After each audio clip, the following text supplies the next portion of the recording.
Manchester United are officially back in the Champions League. And we have one man to thank, that is Michael Carrick. When he took over, we were in 7th place. Then he stepped in, won 11 of his 16 matches, and secured the 3rd place finish with one more game to go.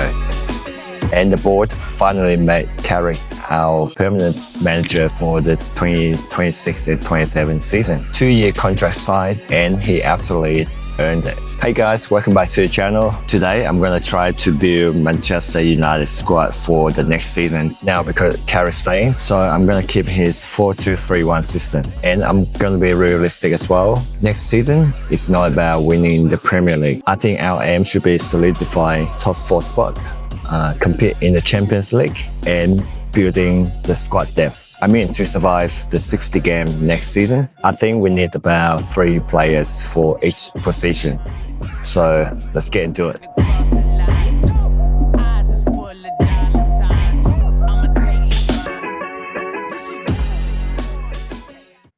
All right, let's start with the goalkeeper. I think Saint-Lamens, undeniable, is going to be the main man.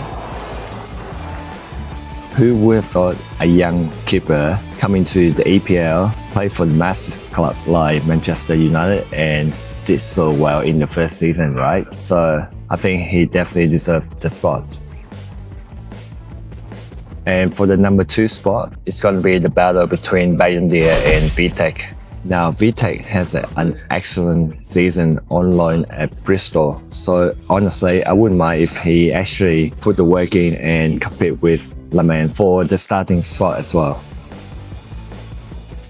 At right back, Dalot is clearly Carrick's first choice, with Mazraoui is a reliable rotation option. Both are very consistent and rarely get injured, so I think they're gonna play majority of the time. For the third option, I think we need a player that can fight for the starting 11 in 2-3 years time. So my pick is Porto's Martin Fernandes.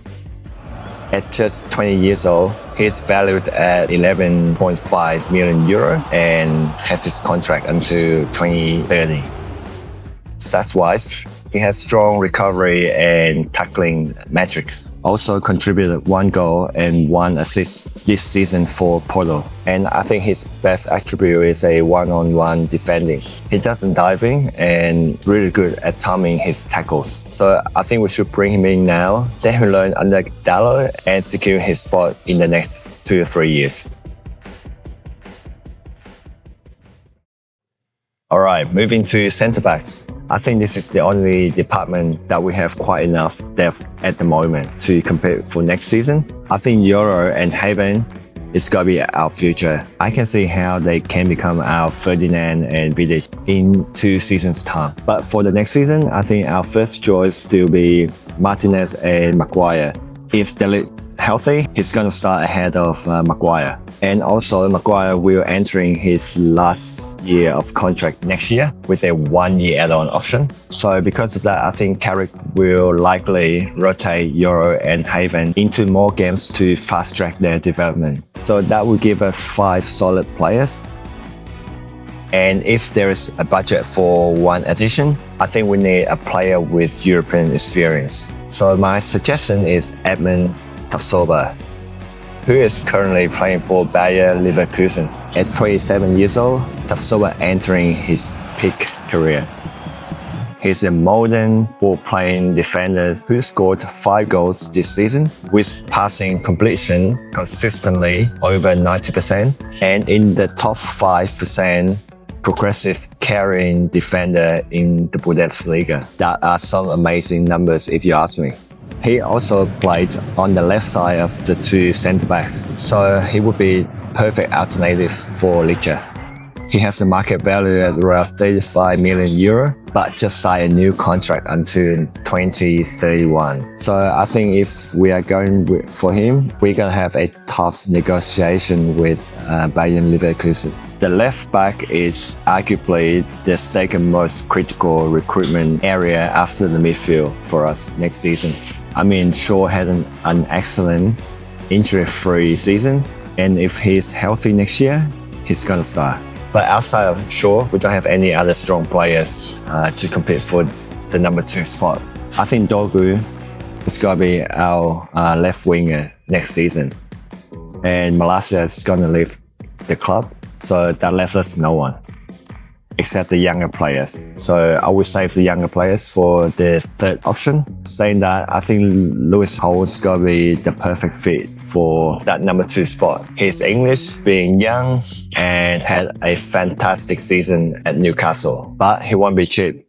He's valued at around 38 million euro on the market, and I would expect Newcastle will ask for at least 50 mil for him. If we can't get Hall, I found 2 other names that have big potential but coming with a much cheaper price tag: Miguel Gutierrez and Jordan Both. Gutierrez just made a move to Napoli last August. Because he's playing in Serie A, his stats carry a bit more weight. But if you look at the raw data, Jordan Bowes is actually outperforming him. While Gutierrez is great technically, Bowes had a raw physicality, the pace and the traits absolutely gonna thrive in the Premier League. His run actually reminds me of the young Gareth Bale at Tottenham. He also has more goals and assists and significantly cheaper. Call me biased, but I think Bowes is the better signing. I would love to see an Aussie playing for United. And for the third spot, as I mentioned before, I think that's going to be for the young players to fight out. That's going to be the battle between Ames and Leon in the cup games.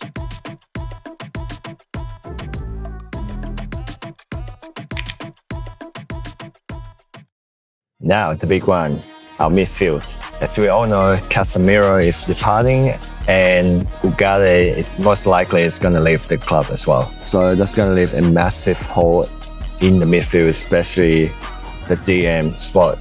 Okay, let's talk about our current available players first. Kobbie Mainoo is for sure going to be our starter for the number 8 spot. And then we're going to have Toby Collier coming back from loan. But after a quiet season, I think he's going to be on rotation for the number 6 spot. And I can say Carrick definitely will give the Fletcher twins some domestic cup games as the third option for Mainoo's position.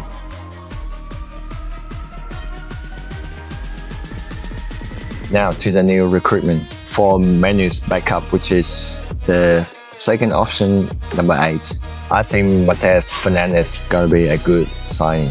He is young, recently priced, had a great season, and West Ham most likely going to go down. He started 33 games out of 34 for West Ham this season, registered 3 goals and 3 assists. Also an impressive 5 ball recoveries per 90. Then we need an elite defensive midfielder for Champions League. I know Elliot Anderson is on the top of our list, but I think he's most likely going to join CD. So my absolute dream signing beside Anderson would be Tonali. I really like the way he plays. Aggressive, passionate, tactically brilliant, and has a lethal long shot. He's valued at 90 million euro. And I think Newcastle will put up a hard fight to keep him at the club. The good thing is he's open to leaving and his contract is actually expired in 2028. So we might be able to work out a deal with Newcastle without paying too much for him. And if Tonali fails, I think a talented as Anderson is going to be a good backup. Anderson's best attribute, I think, would be box-to-box engine. He has a strong stamina and play very disciplined. He's 26, has Champions League experience and has a reasonably price at 40 million euro, also entering his last year of contract. So I think it would be a lot easier for us to go for him. And then for the second option for the number 6, I mean, a lot of people say we should get Wharton, but I think his can be quite expensive for the number 2 option. Palace value him in the region between 65 to 100 million euro. That's ridiculous. I think we should come back to Baleba. Yes, his form has dipped slightly this season, but I think he has a huge potential, and his natural fitness, physicality are exactly what United need right now. So I think we should go in for Baleba around 50 mil, and that would be a very good buy for us.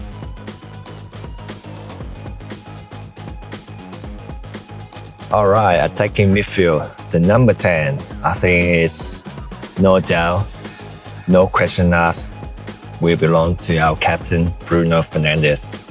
And because he's basically made out of titanium and never gets injured, so I think we only need one solid backup for him. Let's put that on hold for a sec and talk about the left wing. I've heard a lot of pundits say we need another marquee signing for the left wing position, but I disagree. Let's assume Dogu is healthy and injury-free next season. We're gonna have a very good rotation between Cunha and Dogu for our left wing. And if Mason Mount can stay healthy next season, he can cover both the AM and the left wing position for us. But if Mount's injury curse continues, I think we should pull the trigger on Somerville. He just had a brilliant season at West Ham, and I really enjoy watching him play. He's electric on the ball, still young, and wouldn't break the bank since West Ham's gonna go down.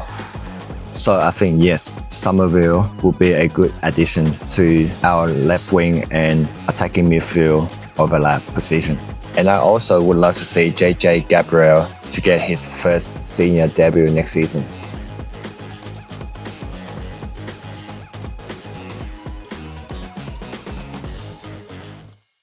On the right wing, quite similar to our right back, it's pretty solid with Ahmed and Mbomo on rotation for next season. And again, they are very reliable, hardly get injured. They gotta play majority of the games next season. And for the third option, I would give Shea Lacey a chance to impress in the cup games.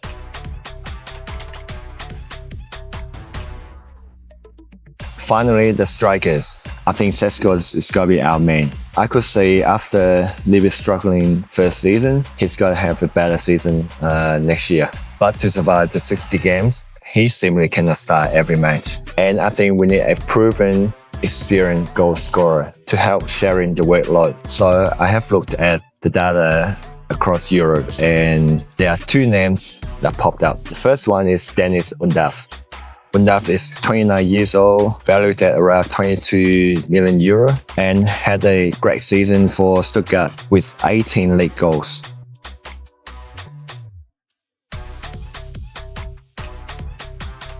I think his best attribute is link-up play. He realized to drop into the number 10 spot to draw the centre-backs out, creating space for the wings to run in behind. I think that would work well with how we play at the moment as well.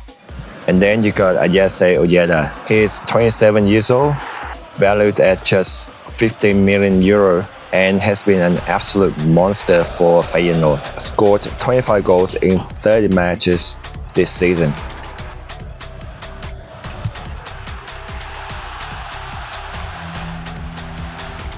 I actually quite excited about Ueda because I did look into him for my other Japan's scout report for the World Cup 2026. If you miss on that, you can come back and watch it. I think his best attributes are his positioning and his predator instinct. He has a really good off-the-ball movement and loves to play on the blind side of the defender. His finish is also elite. And his other best attribute is, surprisingly, header. He's not a 6'6" striker, but his jumping reach and the timing are amazing. It's been far too long since Manchester United had a top Asian player in the team. So I absolutely backing Ueda for our next signing. I would say he's going to be ultimate striker to share the workload with Šeško. And for the third spot, I reckon Carrick will give Chilo some playing times in the cup game.